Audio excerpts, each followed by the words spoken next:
Hello, everyone. I am the Comics Kid 2099, and I am joined today by Connor Nielsen. Connor, how are you doing today? I am doing very well. How are you doing, Comics Kid? I'm doing good. And today we are continuing our tradition of talking about movies and TV shows that feature actors and alumni who were involved with Twin Peaks, mostly actors. And today we are talking about something that you chose for us, Connor. We're talking about is it a 2019 movie, Doctor Sleep? Which I don't know the actor's name, but he was the giant in Twin Peaks. I know him as Lurch from the Barry Sonnenfeld Addams Family movies, and he was in this movie. And so Connor and I, we both talked about, or we both decided we were going to watch. I think you had seen The Shining before, Connor. I had never seen either of these movies, but Doctor Sleep is a sequel to The Shining, and so I watched The Shining. I believe Connor did as well. And then we both watched the director's cut of Doctor Sleep, which is an extra 30 minutes or so on the theatrical cut. So Connor, why don't you tell us a little bit about this, I guess, saga of the Stephen King universe? Yeah, so we will get into The Shining, both the book and the film, and the differences therein, and how that affects this sequel film, Doctor Sleep. So, Doctor Sleep is a sequel to, well, okay. So there was a book called The Shining. It was written in, I believe, 1977 by Stephen King. Then there was a film in 1980 directed by Stanley Kubrick. It differs greatly from the book, especially once you leave Act One. And Stephen King famously is not a fan of the film, not just because they made differences. He just felt like they made a film that wasn't really about anything and had very little to do with the actual substance of his novel. But the Shining has gained reputation as a very important horror film, one of the all time greats. It has been sort of reappraised as one of Stanley Kubrick's all time masterpieces, one of his best films. And so when Warner Brothers has the IP to The Shining and Doctor Sleep, you know that when they're going to make an adaptation of Doctor Sleep, it sort of needs to be a sequel to The Shining. So the premise of the film Doctor Sleep is very similar to the premise of the book Doctor Sleep, which is Danny Torrance, the little boy from The Shining, has now grown up. He is Dan, and he has become sort of like his father. He's an alcoholic, but unlike his father, he does not have a family. He is homeless. He's a bit of a drifter, and he has no avenue in life. He doesn't have a job, it seems. He just sort of seems to be a bit of a drifter, and he's still sort of haunted by the ghosts of the Overlook. He still has conversations with Dick Halloran, and um, a lot of this. So Doctor Sleep is a 3 hour film, and most of the first hour is sort of about Dan's uh, uh, journey to redemption. But while this is happening, the story itself is a bit of a three-pronged character piece where you have Dan Torrance on one of these prongs. On the second prong, there is Rose the Hat. She is a sort of hippie vampire who sort of is a part of a cult that eats people's shine. For them, it's like steam that comes out of people, and they eat this to live forever. Um, or at least live a very long time. And this is a gang called True Knot, of which she is the leader. Then you have a third pronged, a little girl at the beginning of the film, and then at the end of the first hour, it jumps ahead 8 years, and when she becomes a teenager, her name is Abra Stone, and like Danny, she is a youth with the shine. And about a little less than halfway, I would say, the True Knot becomes aware of the existence of Abra, and when she was younger and when Dan was just sort of getting his bearings back, they sort of became uh, uh, Dan and Abra sort of became a little bit of pen pals through The Shining, and so when Rose the Hat becomes aware of Abra's abilities, and she and the True Knot begin to hunt her. Dan sort of needs to uh, reluctantly come out of his hiding in order to stop the True Knot from getting to her. And so that's, I guess, the premise of both the book and the film. I have read the book The Shining. I have seen the film The Shining multiple times, and but I have not read the book Doctor Sleep. But I have now seen the theatrical and director extended versions of the film. So there's a lot to get into here, but just sort of generally speaking, Comics Kid, how did you feel about the film adaptations of The Shining? I guess you should probably go into The Shining, what you kind of thought of that, and then how did you feel about the director's cut of Doctor Sleep? Okay. I don't remember if I said this when we talked about The Crow last, but I have not read The Shining or Doctor Sleep. But I didn't really care for the movie The Shining. Basically, my biggest problem with it is that I feel like it's supposed to be the story of a slow descent into madness, but after the first like half hour of the movie where Jack Torrance is interviewing for the job of being caretaker of the Overlook Hotel, and then once they finally get there, it feels like he's already snapped. It feels like he's kind of already gotten to that point that is supposed to be a slow progression towards. And I'll admit part of that is when you cast Jack Nicholson, you're casting someone who kind of has a creepy and evil face. Jack, I hope you're not listening, but that's part of it for sure. But like we have a little bit of a time jump in The Shining after he brings his family there, and they're like, getting the grand tour, and then there's a little bit of a time jump, and Wendy comes and is like, "Hey, how you doing?" And he's already like biting her head off, and then it gets worse. Like, that's not as bad as him chasing her with a machete, but I feel like the biggest problem with The Shining is that even though it's a 2.5 hour movie, maybe 2 hours and 40 minutes, I still felt like we spent way too much time on the getting to the Overlook Hotel stuff, and then we skip right over the gradual climb to madness. It feels like we just start with Jack Torrance already kind of unhinged. That was my feeling. This movie is well loved by everyone in the universe except for your brother and Stephen King. So maybe I'm missing something, but that was my takeaway after watching it. I also I don't want to sound mean, but I don't think that the kid actor they had was very good. There were several times where it looked like he was barely moving his lips, and I was thinking they almost certainly had to have done some ADR there because it barely looks like he's talking at all. But apparently Stanley Kubrick deliberately sought out a kid who was not a trained actor to get a more naturalistic feel. And I'm not an actor, I'm not a director, so who am I to tell them how to do their job? But that was basically my problems with The Shining. Watching the 3 hour director's cut of the Doctor Sleep, I like it quite a bit better than The Shining. I think they're actually, to your point about Stephen King saying that the Stanley Kubrick movie lacks substance, I think there is a lot more going on in Doctor Sleep than there is in The Shining. And maybe you like The Shining more, so maybe you'll be able to shine a light on, no pun intended, shine a light more on what is going on in that. But I think that there's more meat to Doctor Sleep. I like the first 2/3 of it quite a bit, and then once it gets to the climax, by the end of the movie, I was actively disliking it. So that was my very general thoughts. Yes. So I guess I should say I really like The Shining film. It's not one of my favorite Kubrick movies. I know some people put it up there as like one of his all-time classics. I still prefer things like 2001, Clockwork Orange, The Killing. Those are like my favorite Kubrick movies. But The Shining is something I do really like. I understand why Stephen King is not a particular fan. I also understand why my brother and yourself are not fans.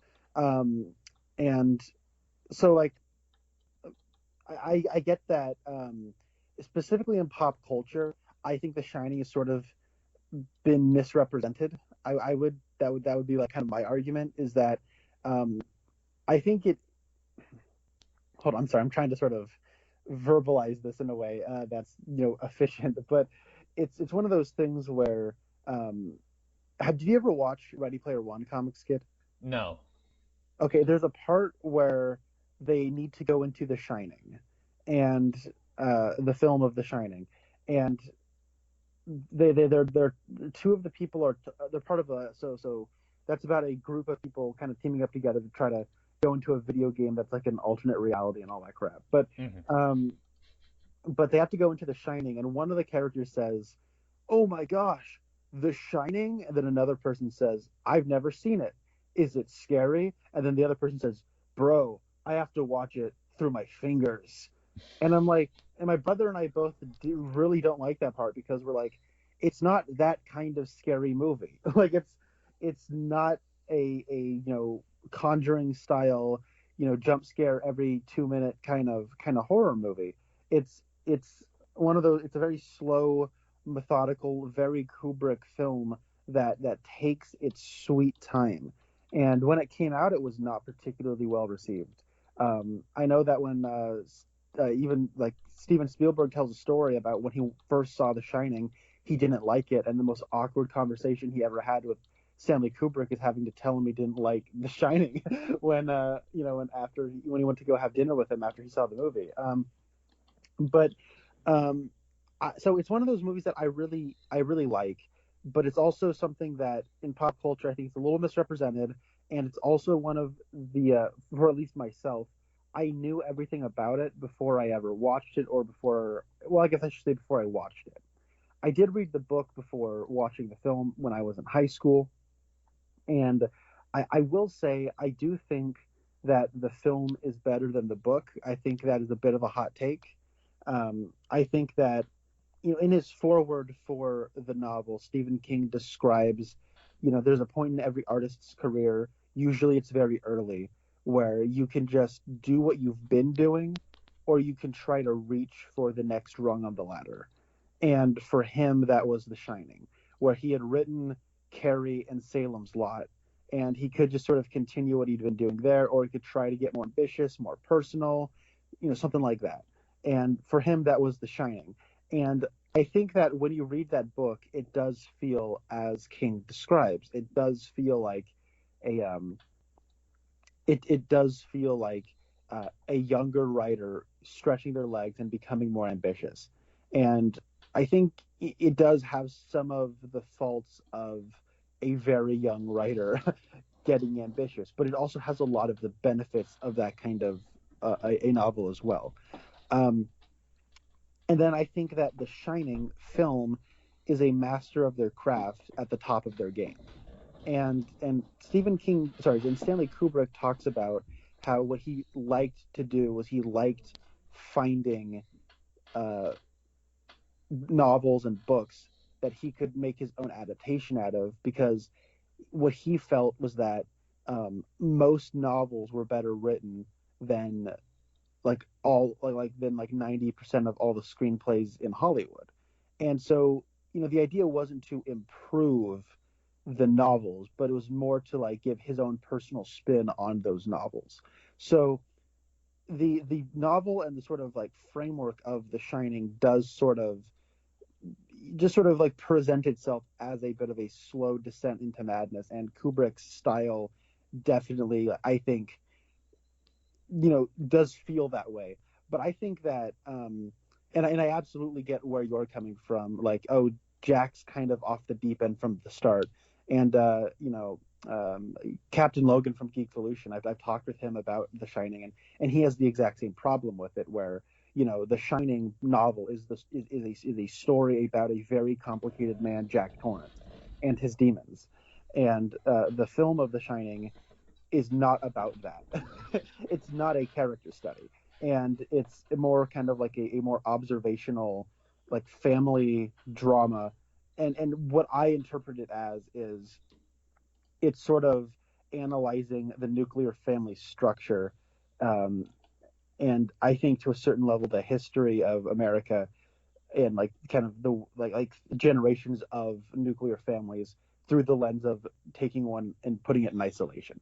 That's my interpretation of The Shining, and the ghosts and the the monsters of the Overlook are sort of uh, what it's sort of the baggage that has not only been at the Overlook for all this time, but it's also the baggage that Jack and his family are bringing into it.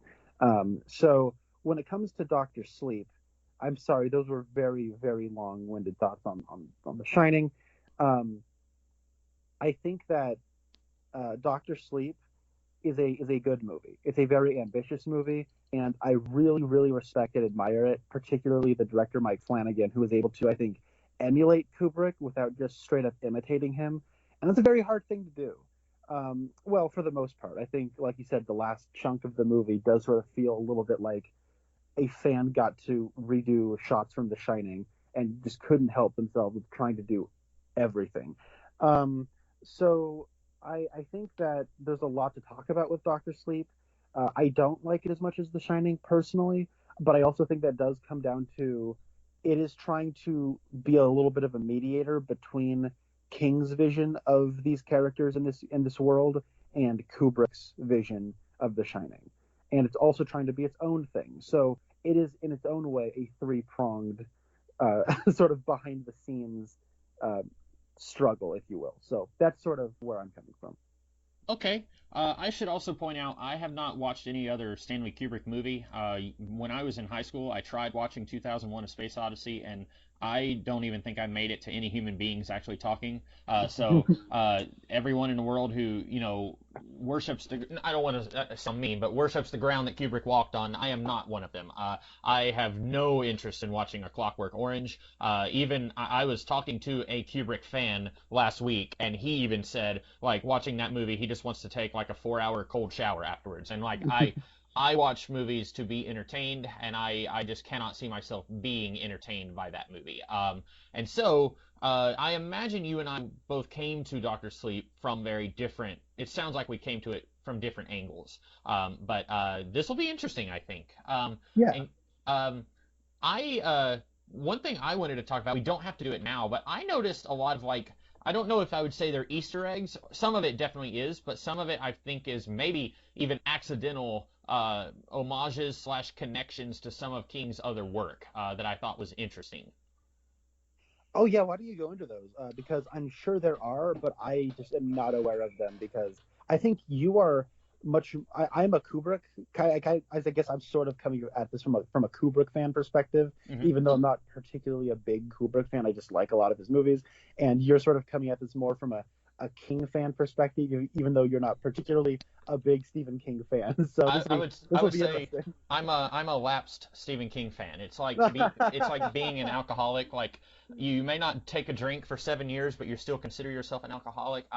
The last thing I read from Stephen King was On Writing, and that was 2007. I have watched like movies and adaptations of his work since then, but I haven't sat down and tried to read anything else he did in a long time. But the first thing I wrote down, the kid, Owen Wilson's son from that movie, where he Wonderful.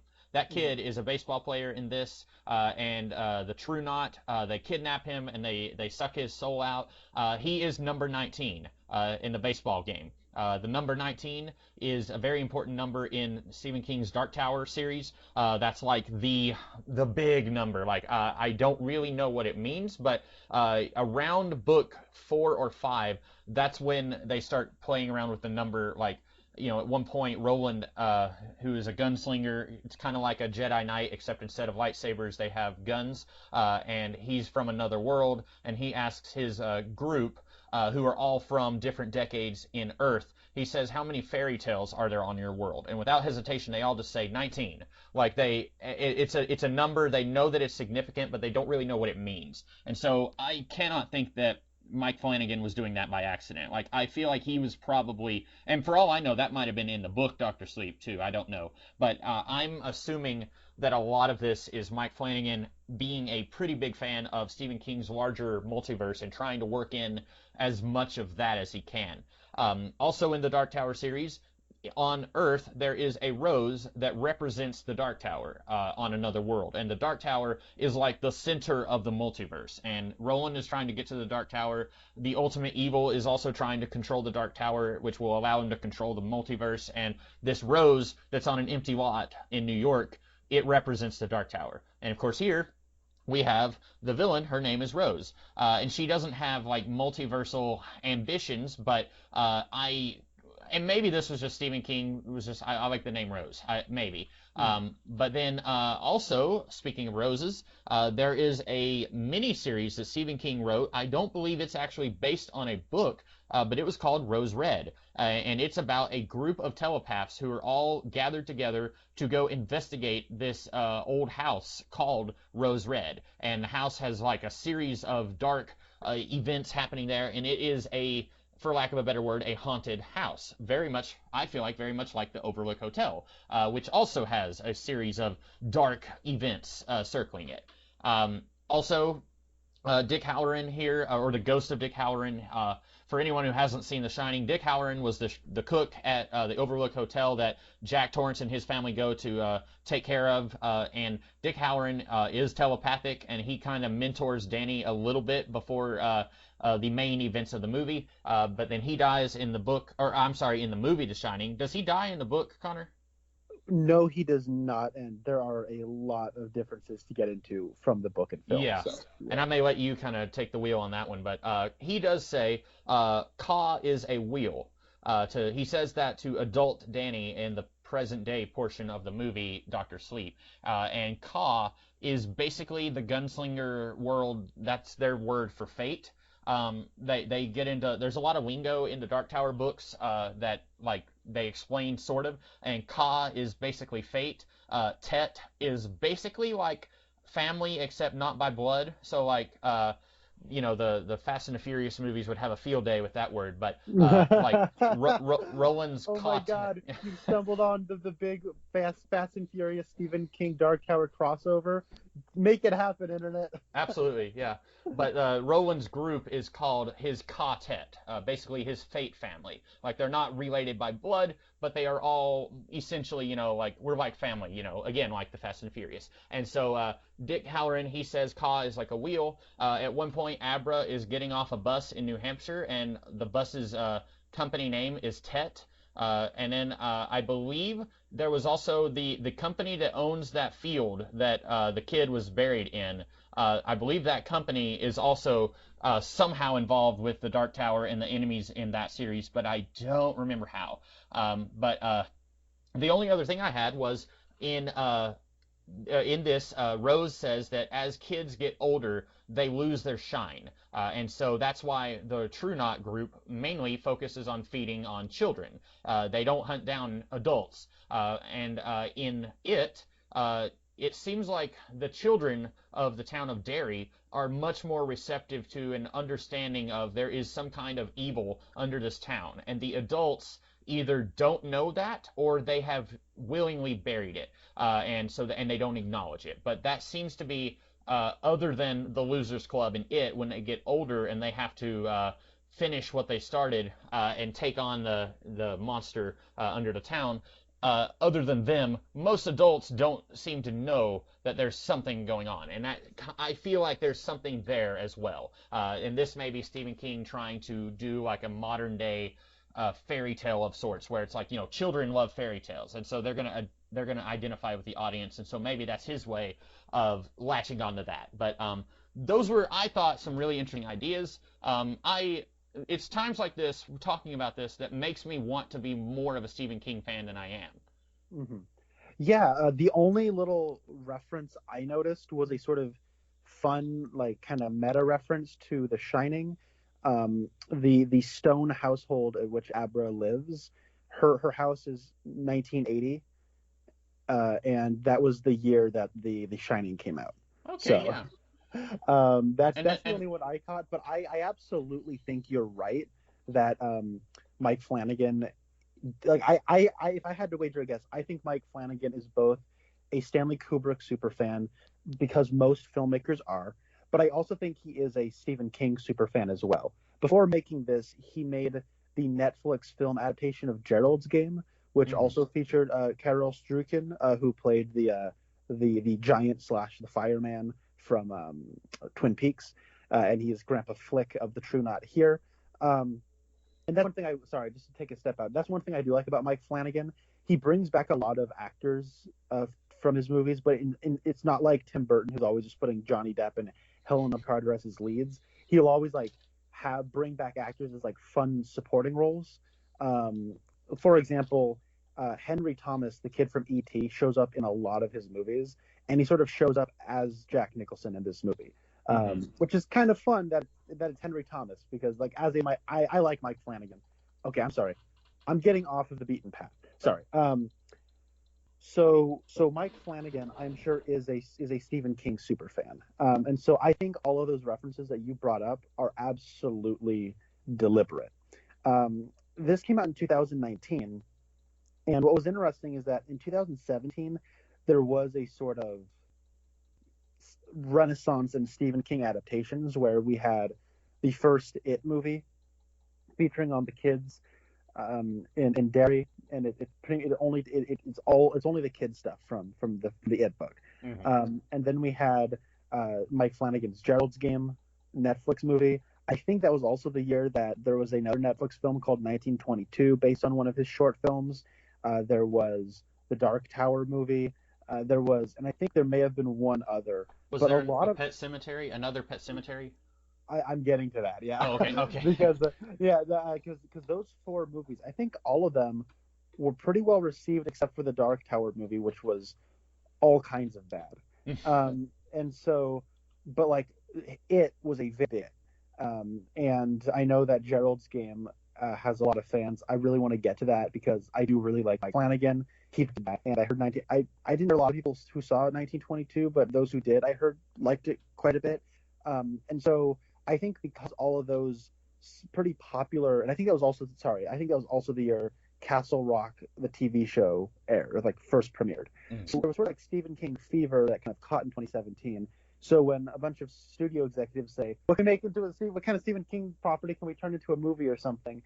Then 2019 rolled around, and it kind of reminded people why Stephen King movies aren't more popular than they are, because we got the Pet Cemetery 2019 movie, which was awful. Then we got It Chapter 2, which was the sequel to It, and it was awful.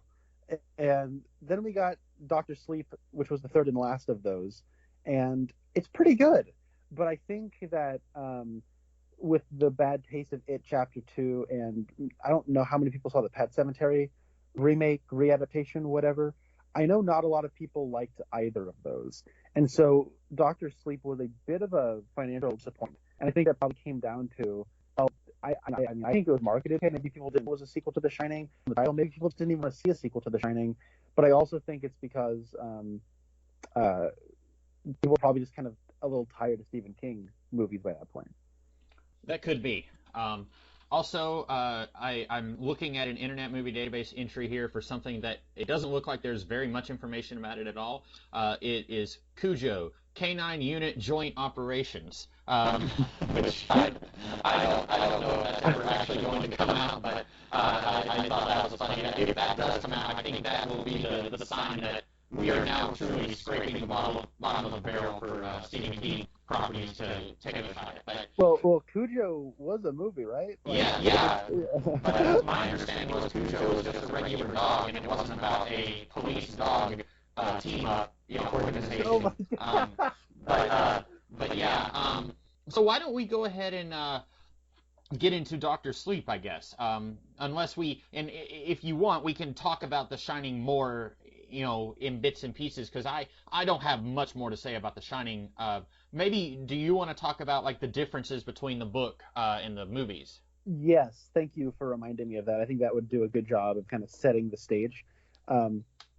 So the book of The Shining, Jack doesn't end up murdering anybody with his croquet mallet, because in the book he's chasing after them with a croquet mallet.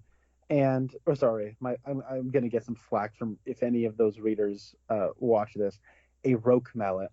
It's basically croquet, but it's roque. A roque mallet. He doesn't end up killing anybody, and the climax of when I was reading The Shining, I was like I went through what most people go through when they read a Stephen King book, which is you start reading it and you're like, oh my gosh, this is really, really good, really well written. There's intrigue and you turn the page and all this, and it's creepy and I like the characters, and then it keeps going and going and going, and you're like, okay, the creepiness and the cool character stuff is sort of worn a little bit, but I really want to see where it's going. And then you get to the ending and you go, oh, this is why people say he has bad endings.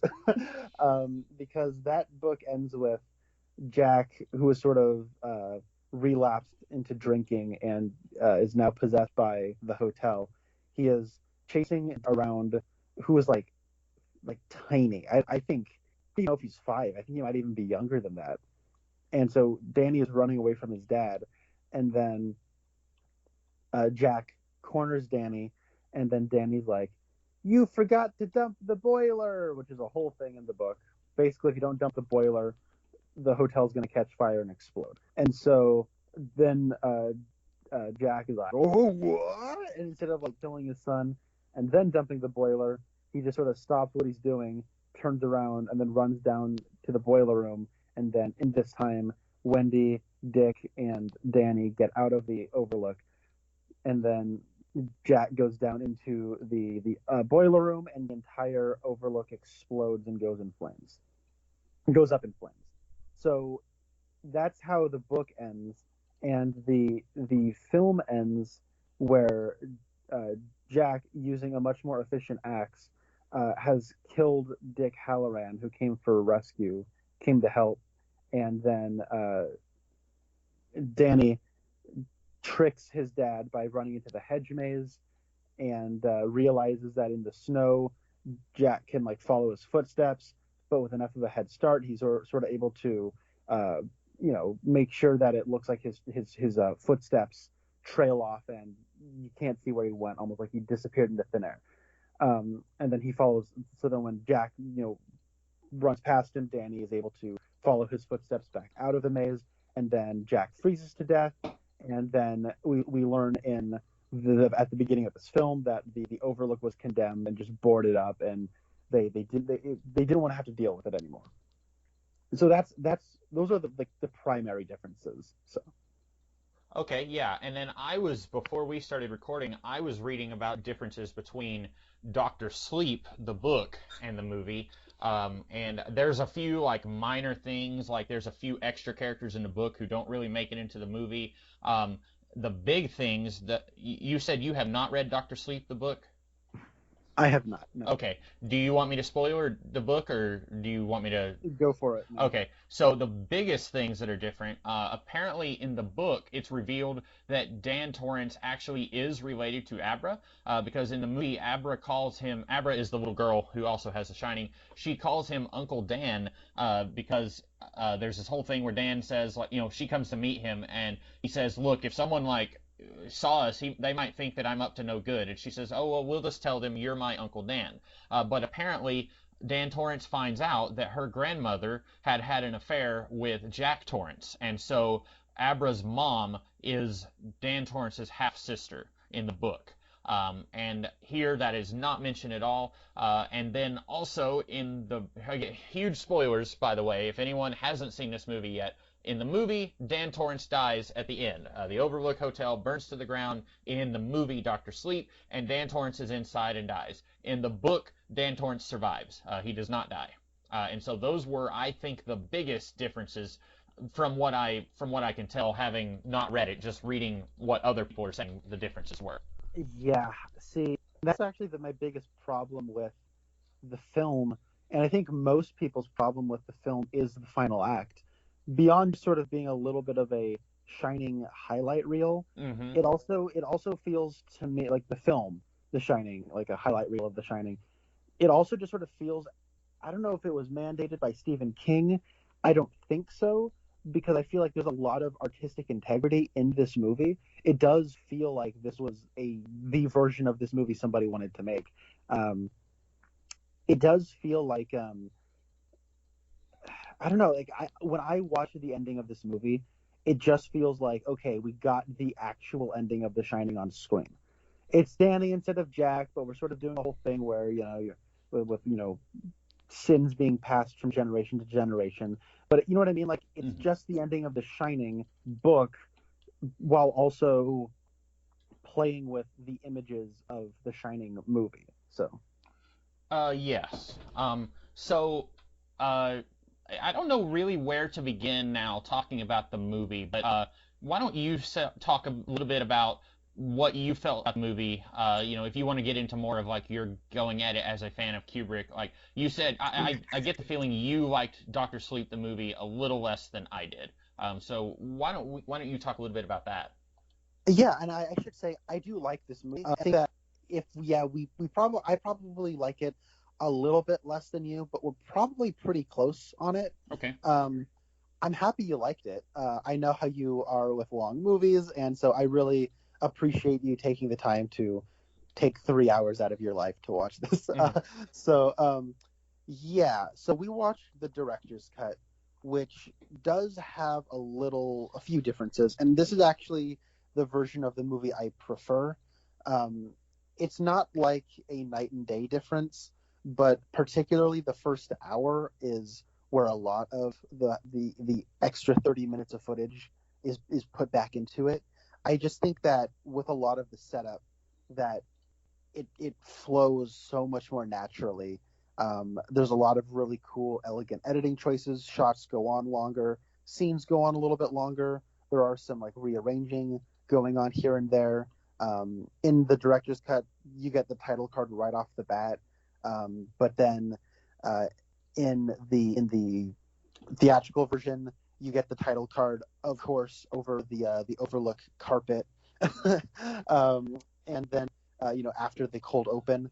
But when it comes to, I think the biggest difference is that there's a chapter structure now in the Doctor Sleep movie, where it's sort of split up into 6 chapters, sort of the way a Stephen King novel would be. And to a degree, the Shining film was split up into chapters for a little bit, and then it's sort of, I think it's a little playfully dismissive of that, where I don't know. We can get into that a little later. The chapter structure felt a little like a bit of a reference to The Shining in that way, but playing it more straight. And we can compare Dan's character with Jack's character and how I think the chapter structure is playing with that. Or how the chapter structure of both The Shining and Doctor Sleep are informed by their central characters. Where should we begin? Should we begin at the beginning? Because the opening hour of Doctor Sleep is my favorite part of the movie. I really like opening in Florida, 1980, which is where the book of The Shining ends, and they had actually shot footage for the movie to have a bit of an epilogue as well, with Danny and Wendy in Florida, because that's where Dick Halloran was flying to Colorado from in the movie and in the book. And so opening there, and then also in Florida in 1980 is where we're introduced to Rose the Hat, where the True Knot has been around for a little while, but they kidnap kids, and so it's kind of a nice little way of tying those two, the epilogue to The Shining sort of ties into the prelude for Doctor Sleep, and I think that's all handled in a pretty elegant, neat way. And when it comes to Ewan McGregor, I think he is giving maybe the best performance I've ever seen him give. I think he's a great actor, but he's of course, a very handsome, charismatic guy, and so he's usually asked to just sort of be charming and nice and whatnot. And then in this movie, he's actually playing a character, and I don't know about you, comics kid, but for myself, Ewan McGregor's a pretty recognizable guy. He kind of disappears into the role for me without needing to put on weight or losing weight or put on a bunch of makeup or put a big scar on his face. He has a sort of accent that sounds very specific, but I don't know if it's like New England or if it's like, I can't really identify where it's coming from. Maybe it's like northern. I don't know, but his accent is really good, and I think that looking at Danny, he's very guarded. He's very shy. He clearly has a lot of regrets and a lot of baggage he brings with him everywhere he goes. And, his desire to start again and just sort of seek redemption and ultimately finding that redemption. It's really sweet. And it sort of culminates into him being an orderly at a hospital, and he's having a moment with a dying patient.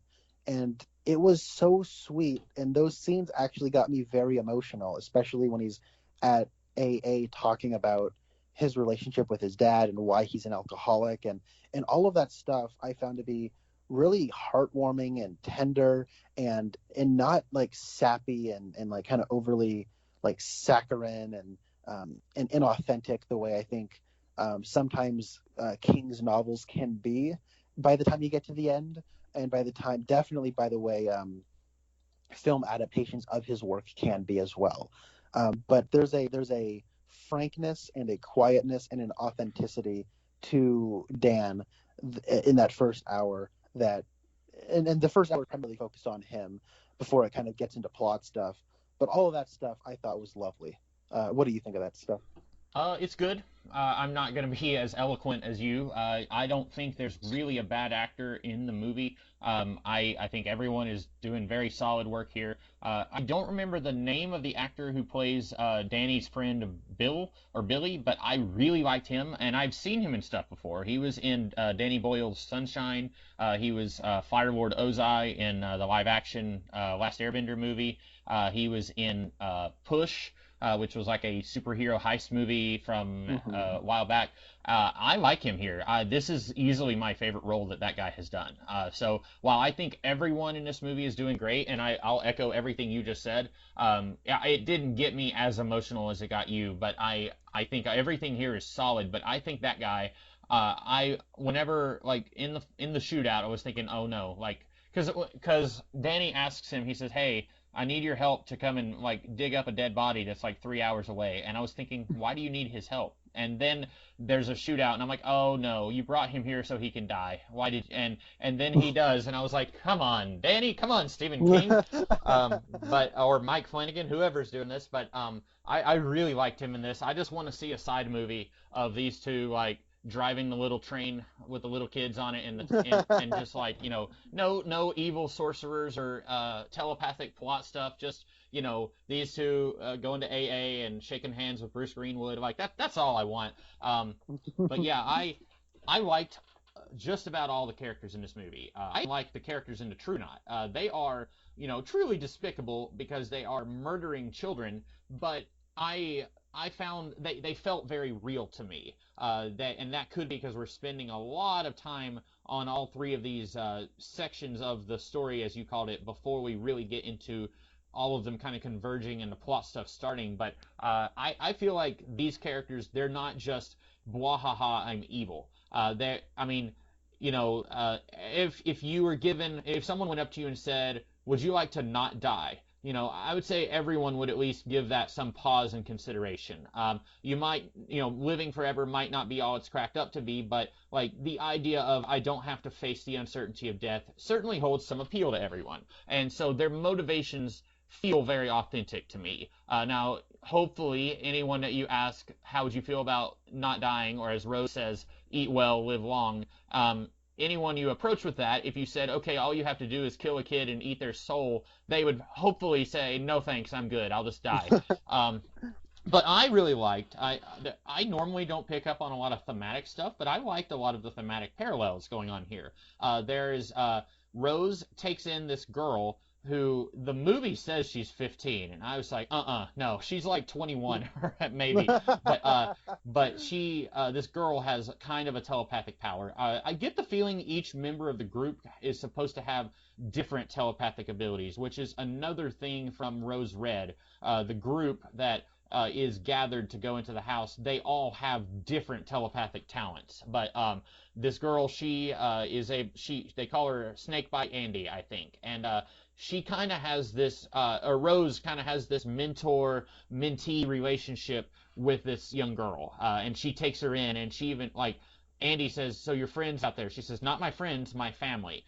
So again, it's like the Fast and the Furious. But meanwhile, you've also got Danny, who somewhat reluctantly takes Abra under his wing. And Danny himself, there's a mentor, Dick Halloran is his mentor in the beginning. And then later, Bruce Greenwood says, he talking about Bill, he says, you found a good wing to be taken under, or something like that. And so there is this sense of, like, Danny is I won't say a father figure, but a teacher, role model for Abra, but also he has role models of his own.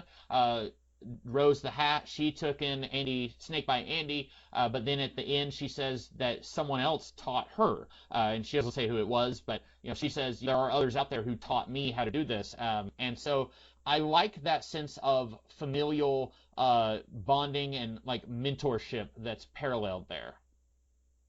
You're right, yeah, and it's really cool that and I like the way that sort of connects to like support groups like AA, Mm-hmm. where and I think you kind of hit the nail on the head when you were talking about when I think the actor's name is Cliff Curtis. He plays Billy. I think he was in one of like the Walking Dead shows. I think that's where I recognize him from because my brother at one point watched all of those.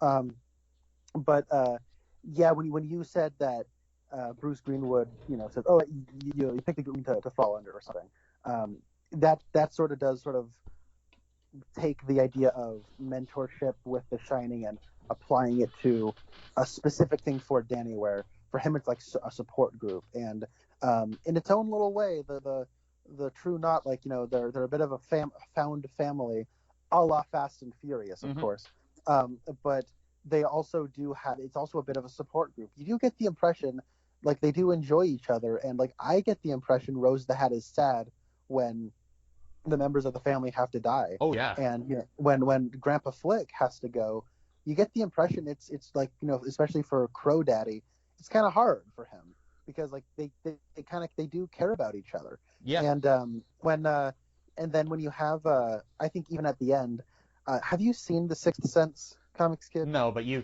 I probably will never watch it. You can go ahead and spoil it. Oh, because like the scene at the end of this movie between Abra and her mother, it feels almost ripped exactly from The Sixth Sense. At the very end, when I'm sure everyone knows the premise of The Sixth Sense. Haley Joel Osment sees dead people, and he has to tell his mom this, and he's scared to because he's worried that she is the only person who does not see him as a freak, and so when he finally does open up to this about her, and he's like crying because he thinks that now she's gonna like hate him and think he's a freak, and then she doesn't, and she holds him, and it's this beautiful scene, and I love The Sixth Sense. It's so good. It's just this really lovely movie about the necessity of like community, the necessity of therapy, of listening to people, and this sort of has shades of that, and especially at the end, I think it is absolutely trying to draw a parallel to The Sixth Sense in a way that's not like just ripping it off. It does feel like a reference that's necessary, where it's kind of about the same thing. And you have someone like Danny saying, "Look, I had a bit of a strained relationship with my mom because it was not even necessarily like because of anything either of us did. It was just sort of, when she looked at me, she could see like the eyes of my father, and you don't have that same potentially strained relationship with your mom, so be open and honest with her." Mm-hmm. And yeah, now he is sort of, this whole movie he is like the Dick, like what Dick was to him, he is becoming to Abra, and I just thought all that stuff was really, really good. I agree. I like that thematic stuff. I did have a question about that. I get the feeling in Doctor Sleep, if you have never seen The Shining, you would think that Danny is Jack's biological kid, and I thought in The Shining, the movie, they made it pretty clear that he was his stepson. And so around that part when he was saying, like, my mom saw my dad's eyes in me, I was getting a little confused with that because I didn't think that Danny was biologically related to Jack. And I will say, in all seriousness, like, family doesn't have to be blood. That's what the Fast and Furious is about. But I was a little confused, like, why Wendy Torrance is like, I see Jack in you when he's not physically related to Jack. Where are you getting that? Because I thought he was biologically Jack's. Okay, I saw in the movie, and maybe I was just not picking, maybe I misinterpreted. I thought that Jack Torrance was his stepdad, and that because he said it was when he was talking to maybe when he was talking to Tyrell from Blade Runner, and he said, like, I heard him once, and she won't ever let me forget that. Like, maybe I don't know. If I'm wrong, I'm willing to admit I'm wrong. But I thought that he was a stepfather, but I could be just misreading The Shining. But that's just a minor thing. I'm gonna look that up while I want to bring up another thematic parallel, if you mind, that I thought was also really interesting. And I don't know if this was intentional, but I feel like it was. So there's one part where Crow Daddy, and I just want to take a little side rant here and say, if Bill is my favorite of the good guys, Crow Daddy is my favorite of the bad guys. I don't think I've ever seen this actor in anything before, but I really liked his energy here. And you're right, like I think all of the True Knot like each other. Like at one point after I'm going like 3 tangents deep right now, but at one point after Rose has tried to go after Abra and she has her hand, and then the big guy, he comes up and says, "We got a problem." She's like, "No," and he looks like he's about to cry when Grandpa Flick is dying, and so like they do, and they're all looking pretty broken up. That doesn't stop them from feeding on him when he dies, but there is a sense a familial sense there. Really liked Crow Daddy. I just if we could, get a little short story of Crow Daddy in the Civil War, because I was reading up on some of the characters, and apparently some of them are supposed to be like hundreds of years old, and his pistol apparently is from the Civil War era. So show us what he was up to before he met Rose. I'd love that. But that would be cool, yeah.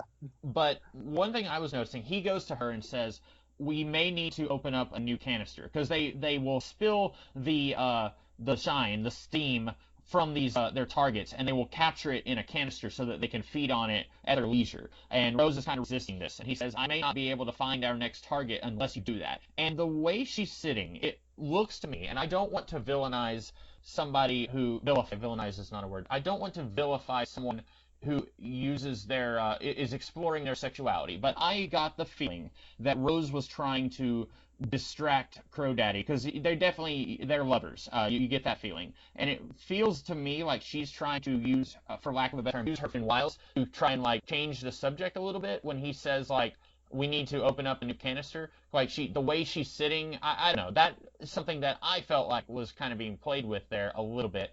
But then you go to Danny and Abra, and the first time they meet, he says, "Look, this isn't like, someone might think that I'm trying to kidnap you, and there's some kind of creepy thing going on here. We don't want," like, he shuts it down immediately. Obviously, she was not after that, but it's another parallel between this is how Rose operates, if I'm not wrong, and then this is how Danny operates. So I thought that was interesting. I don't know if that was intentional, but that was something I kind of picked up on.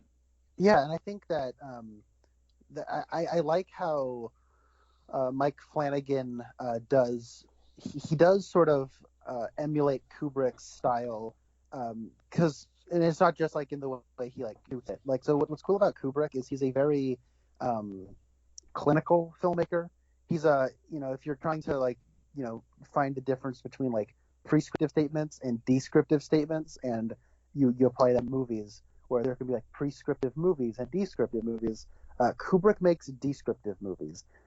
He just kind of like puts a camera on something, and then you as the audience member kind of reflect on your own world. Like when you look at something like Full Metal Jacket, and you look at the dehumanizing effect of military conditioning, like, it's legitimately kind of upsetting to me. Like, oh man, this is hard to watch. And I think like the way somebody responds to that says something about the person who's looking at it. You know what I'm saying? And Kubrick with his camera is showing you something, and obviously to a certain level, like, how you're supposed to feel.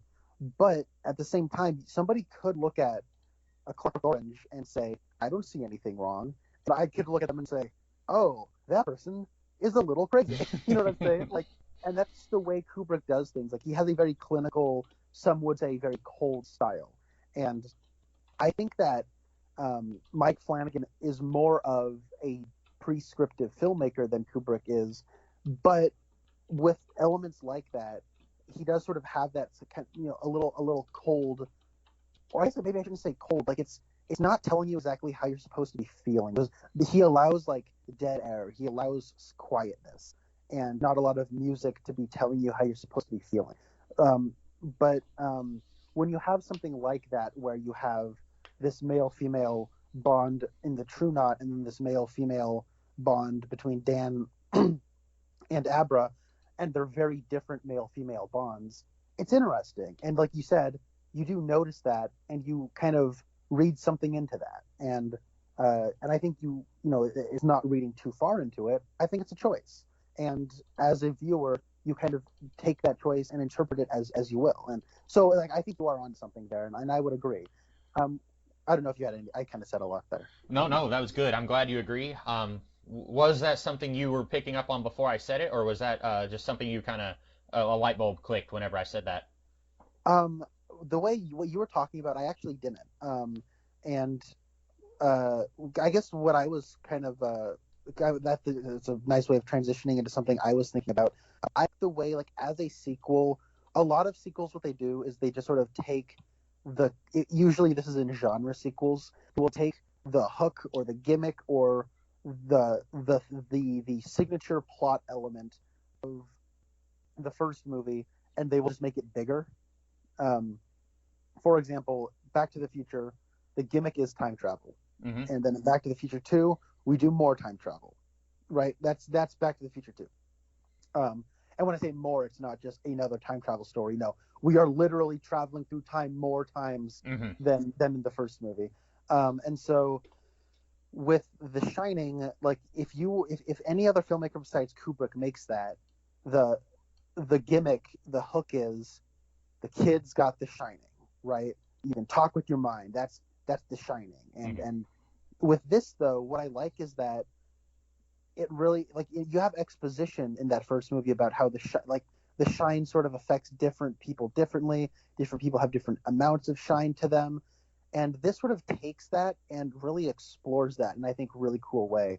Because I think The Shining is a really great metaphor for, like, a person's, like, literal spirit, not like a literal spirit, but like their metaphorical spirit. Like, Dan in spirit is sort of broken, and the way, like, the way he sort of uses the shining is he begins to want to put away memories, and he's like haunted by this stuff. And so the shining almost in this way sort of represents, like, past trauma, and then it also represents, though, like, or, like, intuition. Like, it's a very versatile metaphorical tool that is very literary, and so, like, it makes sense to me why these are books before they're movies. Hmm. uh, but I think the way I think Kubrick was able to do it in 1980 and the way Mike Flanagan's able to do it, they do make it cinematic in a way that translates well. So I think it's a cool adaptation in that way.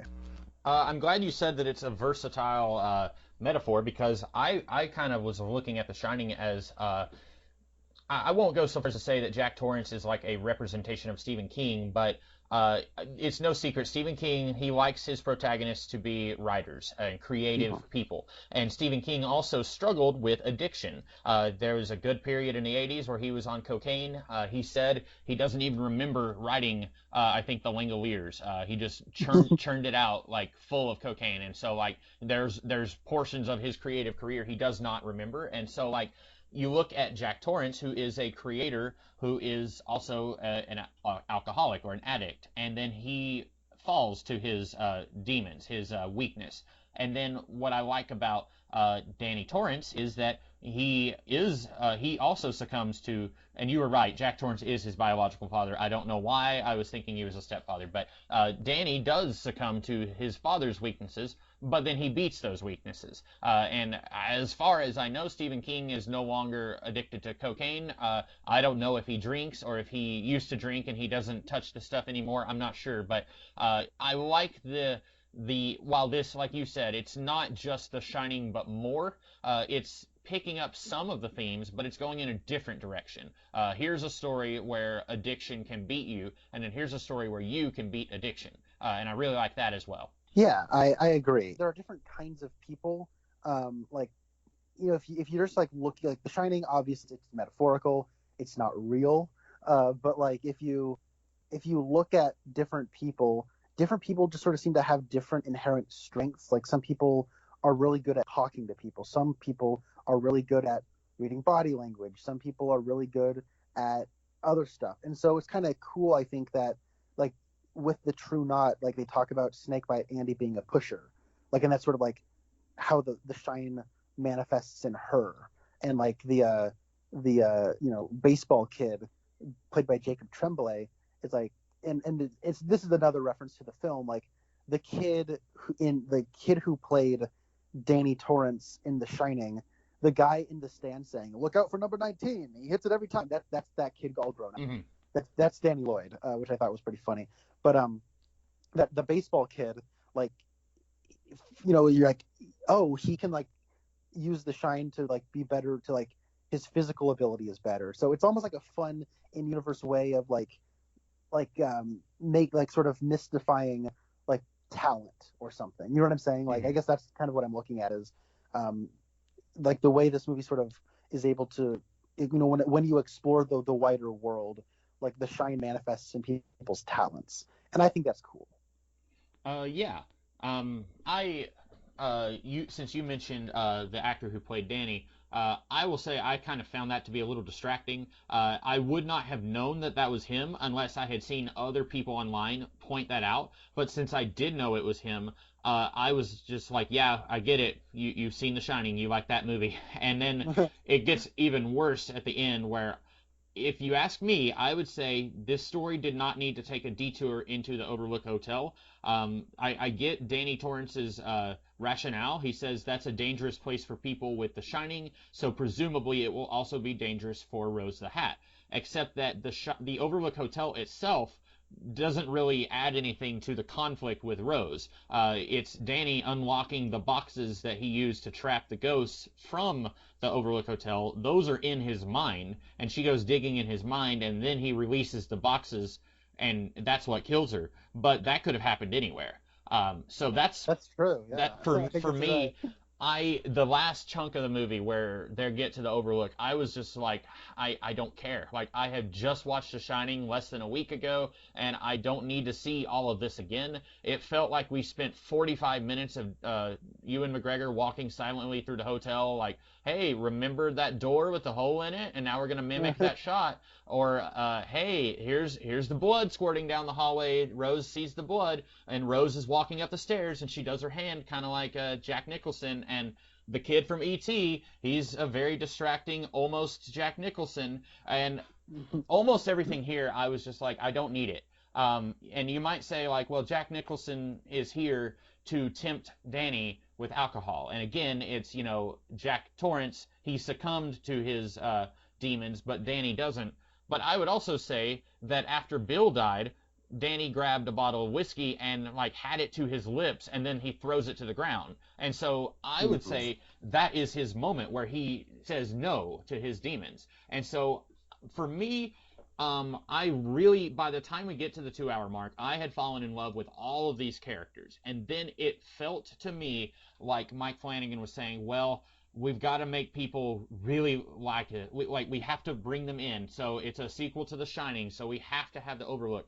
And I would say if you can't make people fall in love with your characters after 2 hours, then you have failed. And I don't think he did. I think he did a really good job making me like these characters and the conflict that was going on.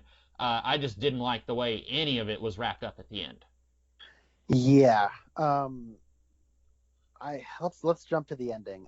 So I remember when this was coming out. So I should just say, I did not know that was Danny Lloyd in the stands talking about Jacob Tremblay from the stands. Mm-hmm. I just assumed it was like, I don't know, is this Mike Flanagan having a cameo in his movie or something?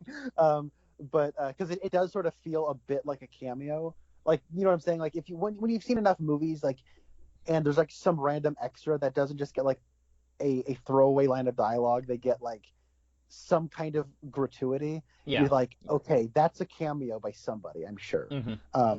Like in Fast and the Furious 9, when Cardi B shows up, you're like, why is Cardi B here? I know who that is because she's a famous person, but if, I don't know who most pop stars is. So if like Doja Cat or Megan Thee Stallion showed up, I would be like, I don't know what they look like because they've not been as popular for as long as Cardi B has been popular.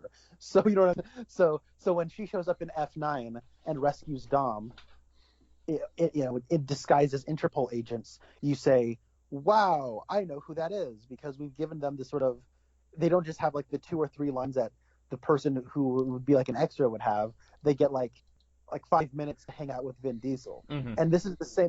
What I'm saying is F9 and Dr. Sleep are the same film because because they feature a cameo by somebody. But I don't know. I guess that was pointed out to you. I didn't know that. So when I found out that that was Danny Lloyd, I thought that was kind of neat and kind of cool. But yeah, so the ending, I don't. It doesn't feel as gratuitous to me as it does to a lot, like every other person I've spoken to or heard talk about this. But it does feel pretty darn gratuitous. Especially like Rose the Hat walking by the bleeding elevators was like, okay, Mm-hmm. you don't need to do this. With But that being said, the scene with Danny and ET Kid as Jack Torrance, I really love that scene. I think it's one of the strongest scenes in the movie, and I guess we like in a second we can talk about the recasting decision, and I'm not sure how you felt about that. But like the first time I watched it, it was a scene that I had a lot of mixed feelings about. But I think that because you're right, like there's that moment where Danny, after Billy dies, where he has like the bottle on his lips, and he makes the decision to not throw away the 8 years. And that scene I think is like full of suspense. Like I think he could take the drink out of that bottle, Mm-hmm. and I don't want him to take the drink out of that bottle because we spent so much time with him being a burnout at the beginning of the movie. And that's why I love that first hour so much, is seeing that redemption. I didn't want to see that thrown away. But that being said, I do like the scene with Jack because on the one hand it recontextualizes The Shining a little bit. Mm-hmm. Is Eldon Tyrell, like the actor's Joe Turkel, is Lloyd the bartender like Jack's dad? Is the way Jack sort of speaks to Lloyd the bartender in The Shining, is that is Dr. Sleep saying that that's sort of the relationship that Jack had with his own father, where Jack's father enabled him and sort of created a world where Jack was able to like justify and like intellectually get out of the blame. You know what I mean? Like I don't know, like that's really cool to me. And I think that having Danny verbalize these feelings about his dad and about his mom, and having a chance to kind of like and it could come across as the movie self-analyzing character, self-analyzing theme, just doing self-analysis. But I don't think it does, and I think a lot of that just comes down to Ewan McGregor is just giving an incredible performance in that scene. But and I guess I should say this. You said that everybody's movie. You're right. I kind of wanted to quickly mention this, put a pin in what I just said because I want to hear you respond to that. But because I forgot to respond to something you said earlier. I do really like everybody. Like Rebecca Ferguson as Rose the Hat is excellent. Mm-hmm. She could have been very annoying, but she's not. And I know that a lot of people, like the biggest problem I heard with people having with the book is that the villains were lame. And I like the True Knot in the movie anyways. They're like a hippie cult of shining vampires. I kind of like that. That's weird. That's kind of cool. And like they act like hippies. They kind of have that like group love, man. They don't really raise like the decibel of their voice very high.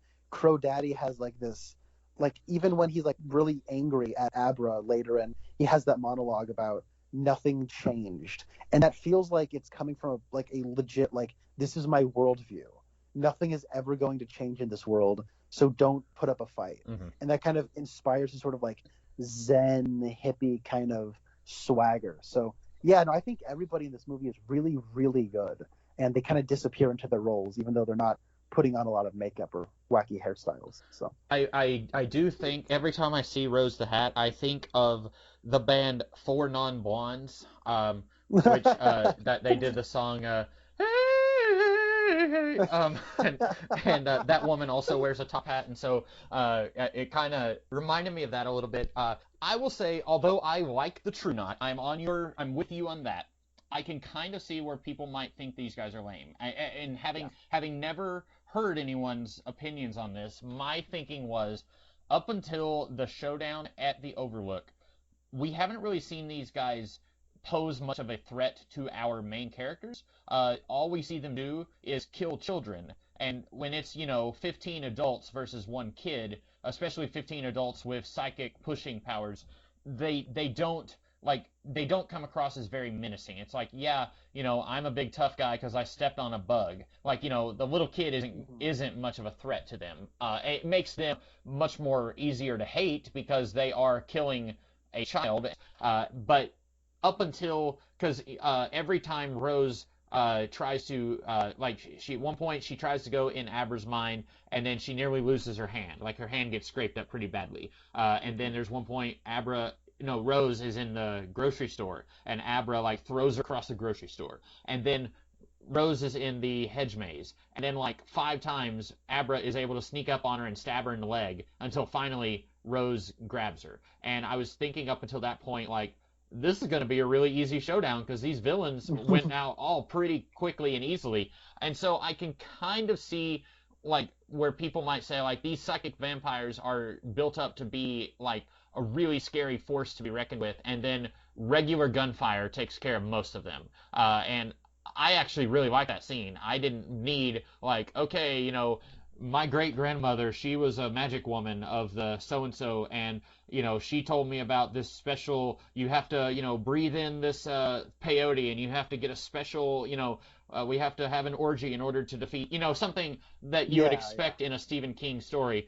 I was okay with they just grab some guns and start shooting. I like the characters of the True Knot, but I can kind of see where people would say they don't seem very menacing or threatening. Now Rose does end up posing more of a threat after the hedge maze stuff later in the movie, but by that point you've spent like 2.5 hours watching them like gang up on one child at a time. And so I can kind of see what people might be saying if that is what they were latching onto.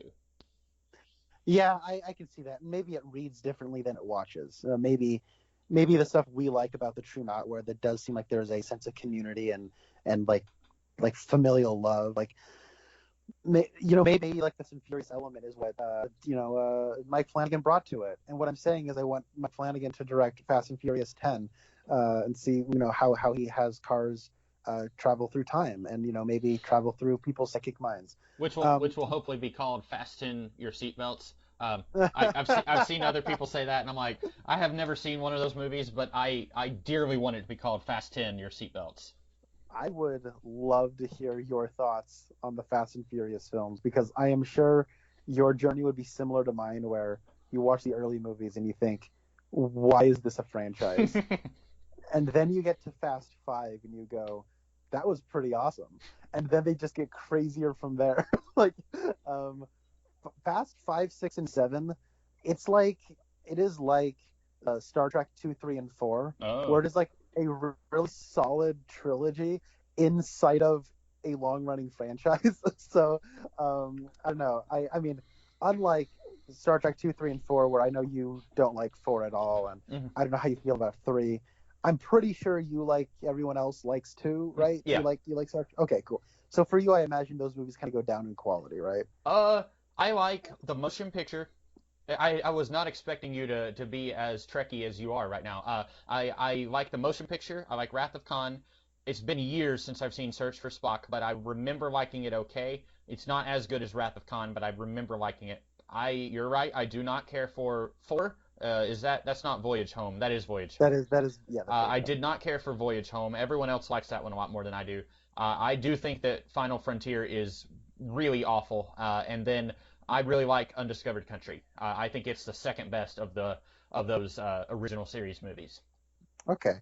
Yeah, I've only seen 2, 3, and 4. I did that because we were on Who Reviews the Reviewers together. That was one of the later challenges. I want to watch through those movies eventually, but I do want to watch the original series first before I get to that. But I can't believe we just did a detour into Star Trek. Well, before we get off of that detour, I do want you to know David Warner is in. He's in 5 and 6. Plays different characters, but David Warner was briefly in Twin Peaks, so those are on my list. But I'll save them for the future. I'll give you some time to watch the original series because I've seen season 1 of the original series, and I've just need to get back into watching more of it to finish watching that series. Yeah, I've seen The Cage, the pilot. I know everyone hates that; they think it's boring. I remember enjoying it. I guess I just like boring, cheap '60s science fiction TV shows. Hmm. But that was inside of a detour about Fast and Furious. So, pardon the pun. So, but with Fast and Furious, I think 5, 6, and 7 just get better and better. Uh, Furious 7 is that was the first one I ever watched, and I remember thinking like, oh, this is why these are popular. They're like really stupid, but they're very sincere. And there's this amazing part where it's like Vin Diesel and Jason Statham are they're opposite sides of like a parking garage or something, and then they rev the engines at one another and they play chicken, but they're both badasses, so they're not chickening out. So they basically get into like I guess like the combined force is maybe like 120 miles an hour, like collision, like head-on collision, and then they both just like step out of their lane and just get into an automobile wreck, Hmm. and then start hitting each other with like giant wrenches. I'm like, whoa, this is insane. Anyways, so uh, regardless, we were talking about the True Knot and how they're the Fast family. Hmm. Um, I think like that stuff. Maybe Mike Flanagan brought like the familial element there, and maybe sort of the way they watch is better than the way they read on the page. I'm not sure. Um, my big issue though with the ending is that, like a lot of other people, I do feel like it is just there's a lot of remember that part from The Shining? Hmm. That was a pretty cool shot. Like that's there, and I do like the scene with Jack because I feel like it is so like what I think that I'm sorry I realized a better way of verbalizing this. So I think what the movie is doing is sort of a little meta, where Mike Flanagan here is thinking, okay, making a sequel to The Shining, that original movie is sort of like this ghost that hovers over the entire project. How can you make a sequel to The Shining? Who are you to make a sequel, to the great Stanley Kubrick, right? And in that way, I sort of feel like Mike Flanagan feels a connection to Dan, where Dan is somebody where like the specter of his father kind of hovers over him. For Mike Flanagan, the specter of The Shining hovers over him. So throughout the movie, you have these flashbacks to The Shining. You have like the Overlook. It sort of almost seems like this inevitability where the movie needs to go to like the Overlook to confront the Shining, and like it feels like that is maybe where the idea came from. That being said, though, I think the narrative of the movie though is about Dan moving past his demons, and I feel like in doing so, the movie will carve its own unique identity apart from The Shining, and it's a pretty cool identity. You know what I mean? Like, and so when it does go back to the Overlook, it feels a little unnecessary because, well, I like how the movie got away from The Shining. I think it effectively got away from The Shining Hmm. without feeling like, it doesn't feel like, why did this even need to be a Shining sequel? It feels like it starts in the aftermath of The Shining and goes in its own direction. And so it is a little disappointing that it feels the need to go back to the Overlook. And from what I understand, the book does the same thing, where even though the Overlook is like burnt to the ground, like they do go to the grounds that the Overlook were on. So I don't know. Yes. And to quote Stanley Kubrick of all people, he once said that every movie that there's this thing called, I think he called it a non-submersible unit, which basically just means a really cool section of the movie. I don't know how he would have worded it, but he said every movie needs to have, I think, like 6 non-submersible units, which I guess is like a really neat set piece or a really cool scene or something like that. And I guess maybe Mike Flanagan was thinking we need our very own non-submersible unit for this movie. And if they don't go back to the Overlook, then where do they go? I guess is his thinking. And I can kind of see the dilemma he's in, because you don't want to just have like they're at the train thing that Danny drives, and then they have the showdown there. Like you want it to be in a place that feels like epic and like, okay, this is it. Here's our showdown. Like you start hearing the Western music play and like, he's got the axe, even though we've already established these guys can get shot. That was one point where I was like, Danny, come on. Why do you have, like, I get it. The axe is from the movie, but I was like, why are you doing that? But, yeah, he's like, you can see her from a mile out. I'll try. You let her know I'm here, and I'll snipe her. Like, yeah, but I can see maybe the reasoning other than like, well, he was just a really big fan of The Shining. I can see that, but I still feel like the cons of using the Overlook outweigh the pros. I agree. Then I think so. One thing I really like about this movie is the really cool mindscape stuff between Rose and Abra.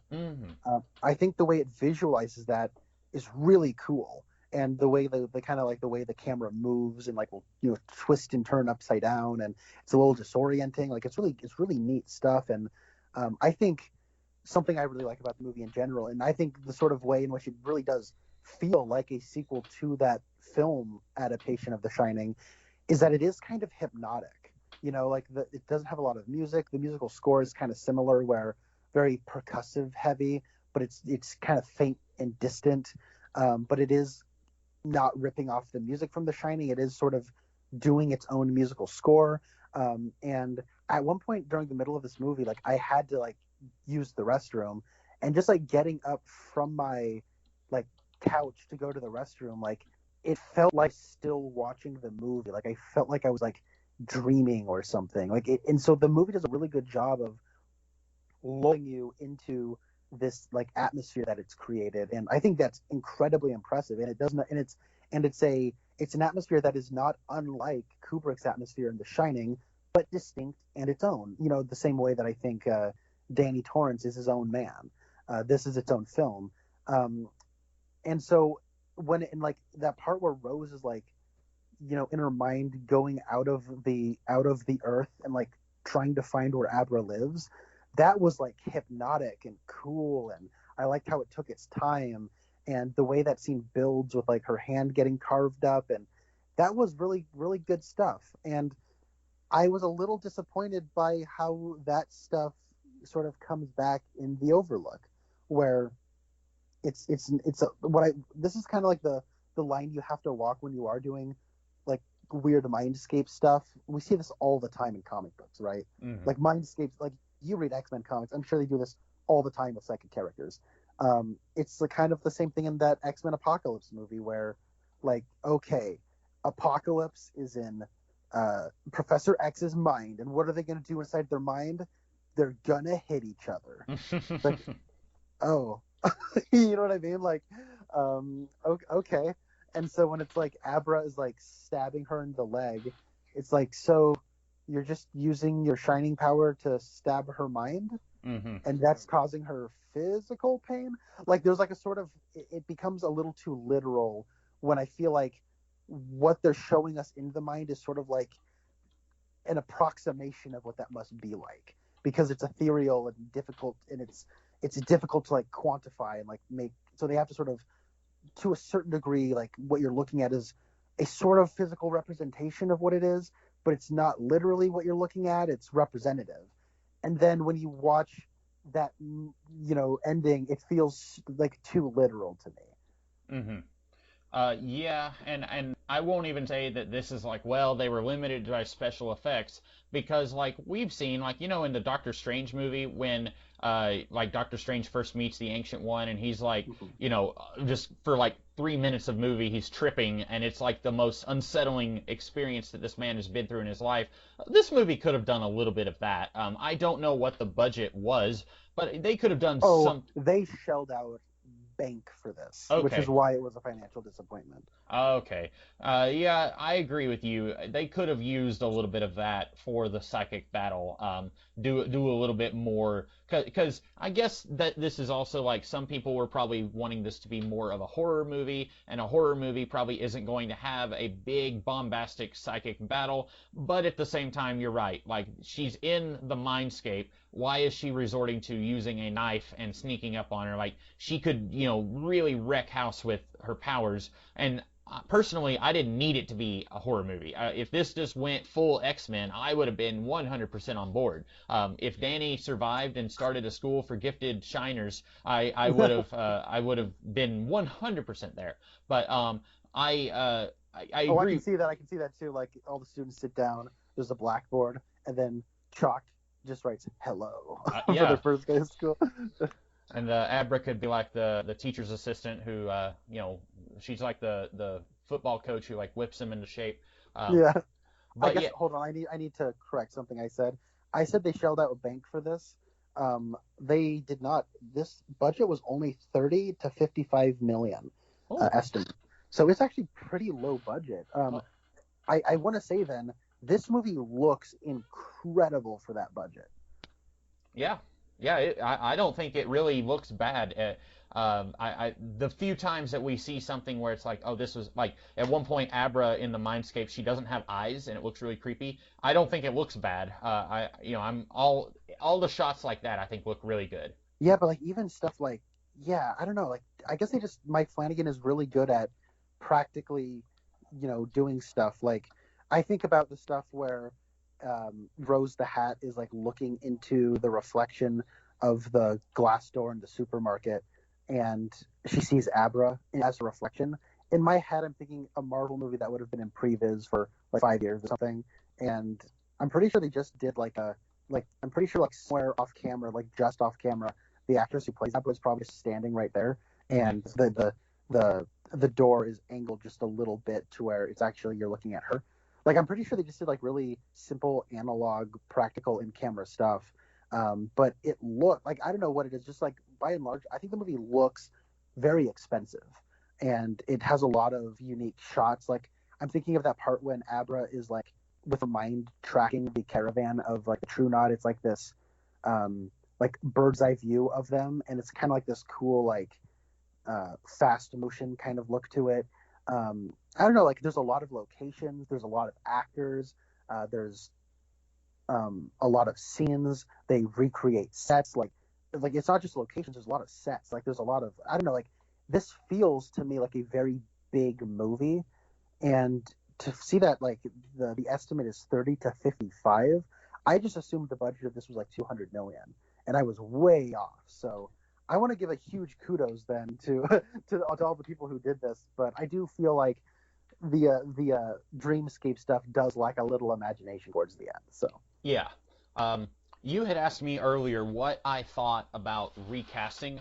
I thought it was all like pretty good.